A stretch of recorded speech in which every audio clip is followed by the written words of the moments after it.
Praise lord. దేవుని పరిశుద్ధమైన నామమునకు మహిమ కలుగునుగాక. ప్రభు నామమున మీ అందరికీ హృదయపూర్వక వందనాలు. ఈ ఉదయకాలము దేవుని వాక్యాన్ని విందాం. యోహాను సువార్త 3వ అధ్యాయము 21వ వచనము. సత్యవర్తనుడైతే తన క్రియలు దేవుని మూలముగా చేయబడి ఉన్నవని ప్రత్యక్షపరచబడినట్లు వెలుగునొద్దకు వచ్చెను.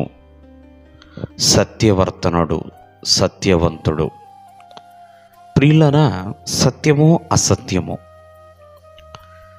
ఈ లోకంలో జీవించాలంటే సత్యమే పలికితే బ్రతకలేము అని తెలియజేస్తూ ఉంటారు.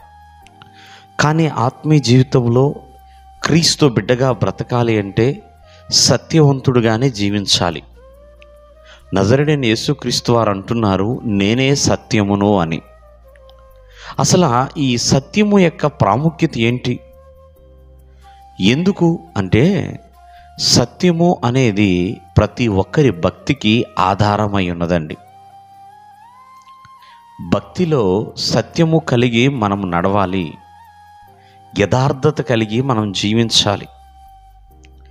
ఈ సత్యము ప్రతి ఒక్కరిని కూడా పవిత్రపరుస్తుందండి.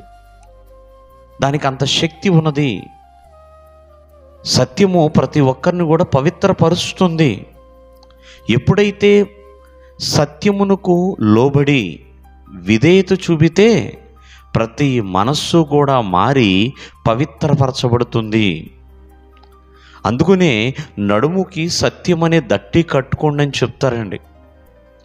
ఆ సత్యము నిలవబెడుతుంది కాబట్టి. చూడండి, ఎప్పుడు కూడా సత్యం అంట నిలిచే ఉంటుందండి. కొంత మరుగై ఉండొచ్చేమో, సత్యము అసత్యముగా ఎప్పుడూ కూడా మారదు. అందుకనే ప్రభు అంటారు సంఘము గురించి, సత్యము సంఘానికి స్తంభమును ఆధారమై ఉన్నది అని. సంఘములో సత్యము ఉంటే ఆ సంఘము ఒక స్తంభం వలె నిలబడుతుంది. ప్రియమైన వర్లరా, ఆధారముగా ఉంటుంది.